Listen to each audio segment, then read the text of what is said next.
பிராண்டே செய்திகள். தோல்வி முடிவல்ல, இது ஒரு பாடம். மனம் திறந்த கனிமொழி. கலைஞர் வழியில் மீண்டு வருவோம். தவைக அரசுக்கு வாழ்த்து சொன்ன திமுகவின் முக்கிய முகம். ஹலோ ஹலோ ஹலோ மக்களே, இது உங்கள் லோக்கல் லேக்கா. இன்னைக்கு மே 5 2026 செவ்வாய்க்கிழமை.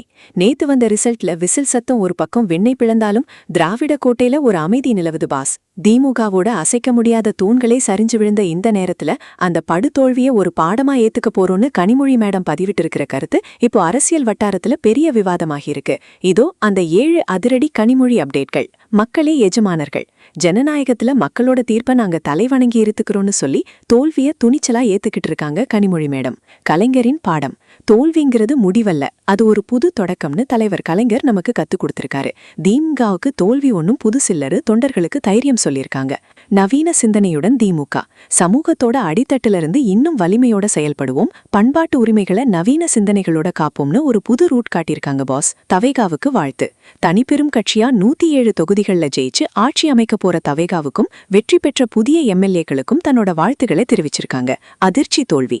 முதல்வர் ஸ்டாலின் சார் கொளத்தூர்ல தோற்றதும் 16 அமைச்சர்கள் வீழ்ந்ததால இப்போ திமுக எதிர்க்கட்சி வரிசையில உட்கார வேண்டிய நிலைக்கு தள்ளப்பட்டிருக்கு பாஸ். ஏன் இந்த சரிவு? இந்த தேர்தல் முடிவுகள்ல இருந்து நாங்க புதிய பாடங்களை கத்துக்குவோம்னு கனிமொழி சொன்னது திமுகவோட தேர்தல் வியூகங்கள்ல மாற்றம் வருங்கிறத காட்டுது. மாற்றத்தை நோக்கிய பயணம். பாரம்பரிய அரசியலை தாண்டி ஒரு புது சக்தியா உருவெடுத்த விஜயோட வெற்றியை அங்கீகரிக்கிறது மூலமா திமுக ஒரு ஆரோக்கியமான அரசியலை முன்னெடுக்குது பாஸ். கனிமொழி மேடத்தோட இந்த பதிவை பார்க்கும்போது நம்ம தளபதி விஜய் சார் ஒரு படத்துல சொன்ன அந்த மாஸ் டைலாக் தான் ஞாபகம் வருது பாஸ். தோல்வி உன்னை தேடி வரும்போது கலங்காதே, அது உனக்கு ஏதோ உன்னை கத்துக் கொடுக்க வந்திருக்குன்னு நினை. இன்னைக்கு கனிமொழி மேடம் அந்த பாடத்தை தான் திமுகவுக்கு சொல்லியிருக்காங்க. கனிமொழி சொன்ன மாதிரி திமுக இந்த தோல்வியிலிருந்து மீண்டு வருமா? 2029 மக்களவை தேர்தல்ல திமுகவோட வியூகம் எப்படி இருக்கும்? உங்க கருத்து என்ன? கமெண்ட் பண்ணுங்க. தமிழகத்தின் இந்த மாபெரும் வரலாற்று மாற்றத்தின் அடுத்தடுத்த அப்டேட்களுக்கு தொடர்ந்து இணைந்திருங்கள். ஸ்டே டியூன்ட் வித் பிராண்டி செய்திகள். Stay tuned. உண்மையை லவுடா சொல்லுவோம், குயிக்கா சொல்லுவோம். This is local Lekha signing off. Keep வாட்சிங். Bye bye. ஒரு விசில் போடுங்க பாஸ்.